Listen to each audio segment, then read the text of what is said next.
তোদের মা তুলে গাল দিলে তোদের গায়ে লাগে না? আমাদের মা তুলে গাল দিলে আমাদের মা গুলো কি বাজায়? আমার মা গাল দিলে আমার গায়ে লাগে না? আমাদেরও ইচ্ছা হয় গাল দিই, তবে আমরা গাল দিই আল্লাহ দিই। তোদের কানতে রক্ত না বেরোবে। মাদ্রাসা পড়া ছেলে যে গান করবো সারা শয়তানের চোখ হলুদ হয়ে যাবে। শুধু আমাদের টুপি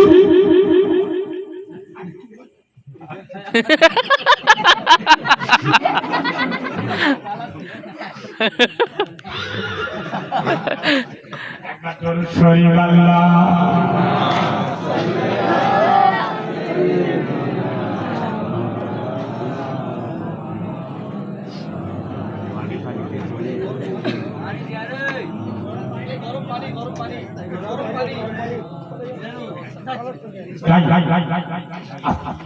আরেকটু বলবো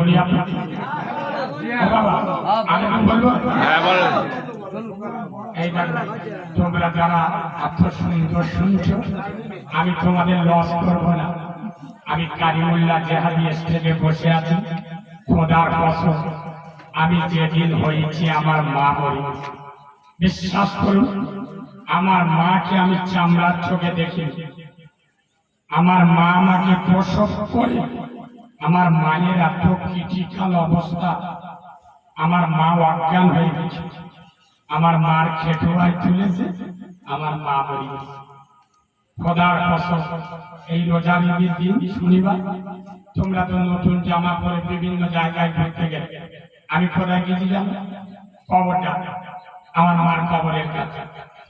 খোদার কসম তাদের মা মরে গেছে, আমি আমার মার কবরের কাছে ঈদের দিন দাঁড়িয়ে বলি, মা আমি জানি না এটা তোমার কবর, কারণ আমি যেদিন হইস তুমি মরি, লোকে বলে তোর মার কবর, ওই জন্য আসি।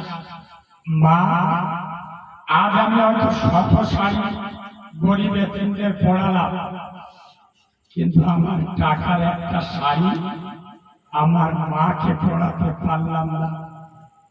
মা আজকে যদি তুমি বেঁচে থাকতে একটা শাড়ি তোমার কারিমুল্লাহ শাড়ি দিয়ে তোমার ঢেকে দিত, কিন্তু তুমি সারা জীবন আমার হাতে শাড়ি পরার জন্য আর ফিরে আসবে না। এই যুবক ছেলেরা তোদের দুটো পা দিয়ে খোদার কসম আল্লাহ আমার জমান পচিয়ে দেবে, তোরা মাকে রাজি কর, গোটা দুনিয়া তোদের ওপর রাজি হয়ে যাবে।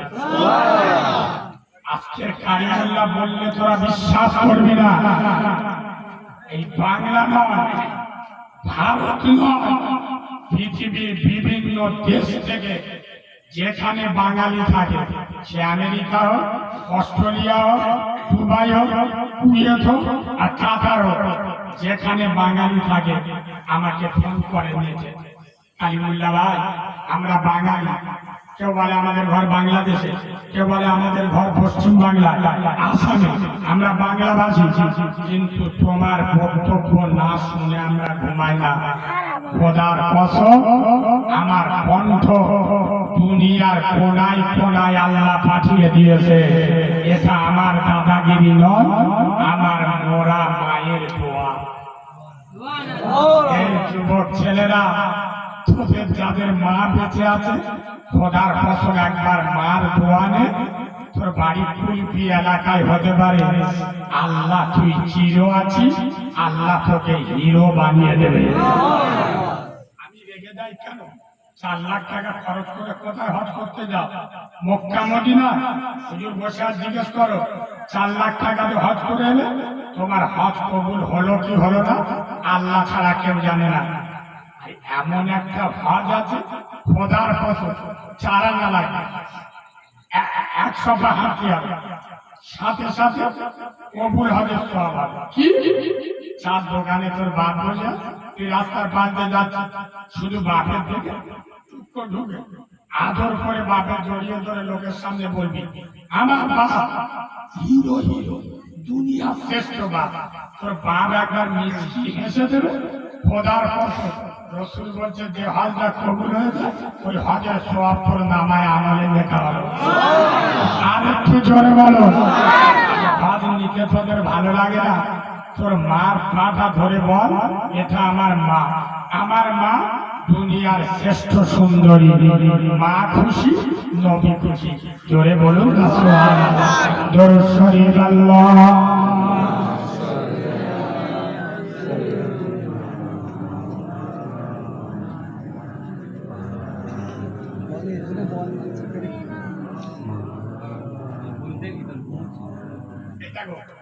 এতদিন আলেম ওলামা ইমামরা হাতে পায়ে ধরে বইছে, আলেমদের উপর মস্তানি দিস নে। তোরা বাপ হলো অমূল্য রতন, বাপ হলো জিন্দা কাবা, বাপের উপরে দাদাগিরি দিই। কার কথা কে শোনে? বাবা মৌলবীদের কথা শোনে। নরেন্দ্র মোদী এসে শালা এক হাতে বাপের কাছে পেয়ে গেছে। এসআইআর চলছে, বাপের 2002 লিস্টি ছাড়া এসআইআরে নাম উঠছে, কথা বলে না।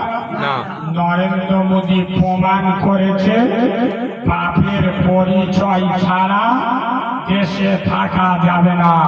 কারিমুল্লাহ জেহাদি বলে যাচ্ছি, যে বাপের পরিচয় ছাড়া দেশে থাকা যায় না, সেই বাপকে নারাজ করলে আল্লাহর জান্নাত পাওয়া যাবে। ছোটবেলায় দুই ভাই মারামারি করে, এ বলতেন বাবা মা, ও বলতেন বাবা মা। বড় হয়ে সাদা চামড়ার বউ এখন মারামারি করে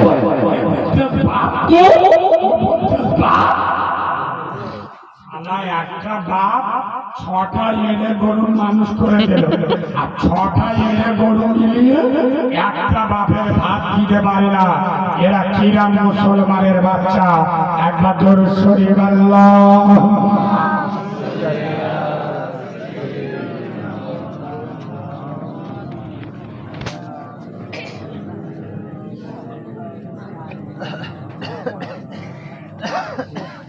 শুনছেন যখন আপনাদের একটু কাজের কথা বলে যায়।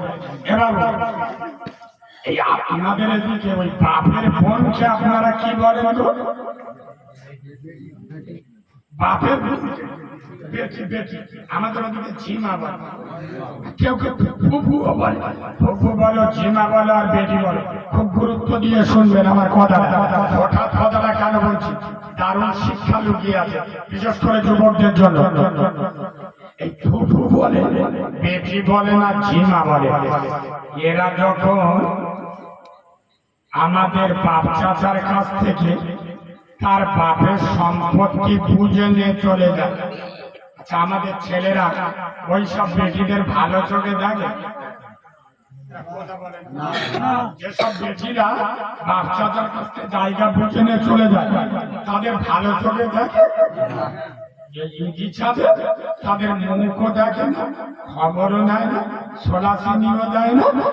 কিন্তু জলসা দিয়ে শালি হলো গোলার মালা, শালার বউ জানের জান, আর বেটি সাদা কোটাগার খেয়ে আলু ভাগে দেবে। বেটি তো দাদুর সম্পত্তি ছেড়ে নিয়ে চলে গেছে। আচ্ছা দাঁড়া, বেটির যদি অপরাধ হয় যে বেটি বাপের জায়গা নিয়ে চলে গেছে, এটাই তার অপরাধ। আরে কাওড়া, আরে খ্রিস্টান, আরে হারামির বাচ্চা, তোর মা, তোর নিজের মা, তোর মামাদের কাছ থেকে তোর নানার সম্পত্তি বুঝে নিয়ে চলে এসো। যদি অপরাধ হয়, আমার বাপ চাচার কাছ থেকে তার বাপের জায়গা বুঝে নিয়ে চলে গেছে, এটা যদি বেটির অপরাধ হয়, ওই একই অপরাধ তো তোর বাপ মা করেছে।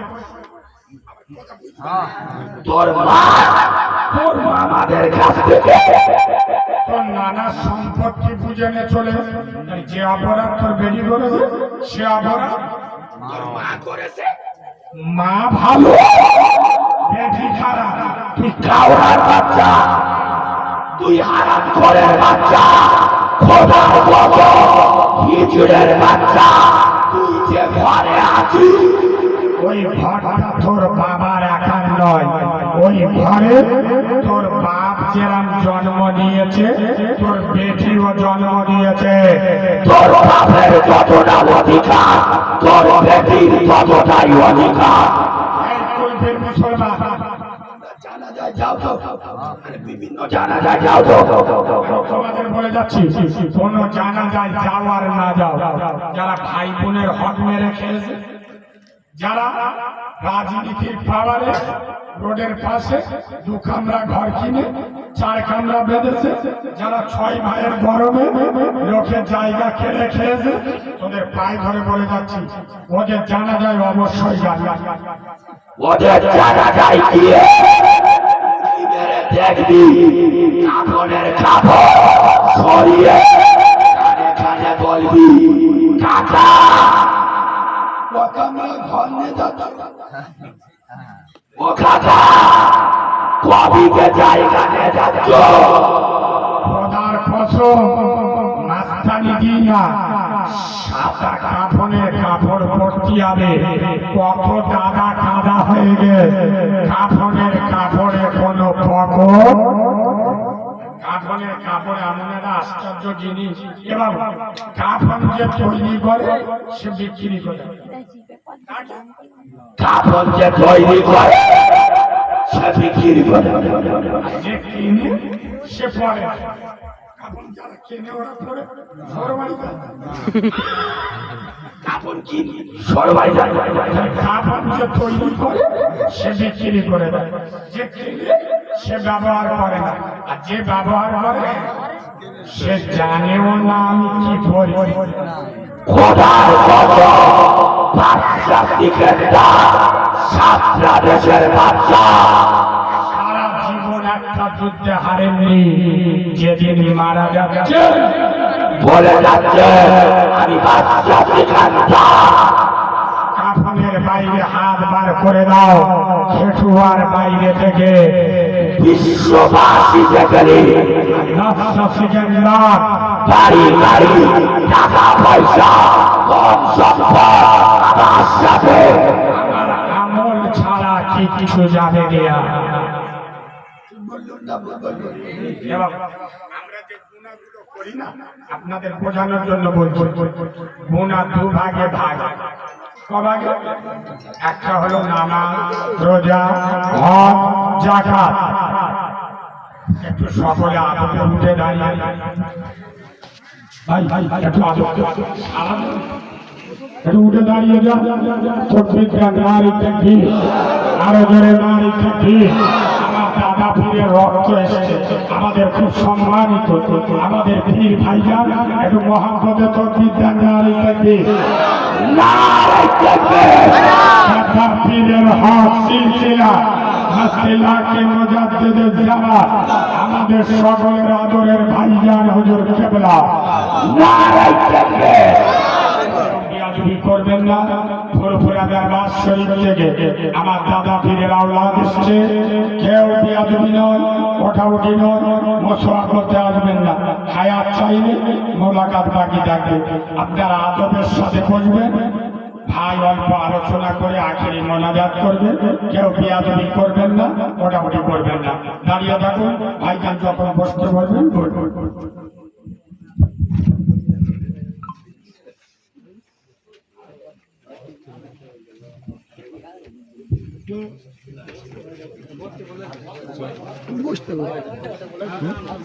তো আলহামদুলিল্লাহ এতক্ষণ পর্যন্ত আমাদের সামনে মাওলানা সানিউল্লাহ জিহাদি সাহেব, তিনি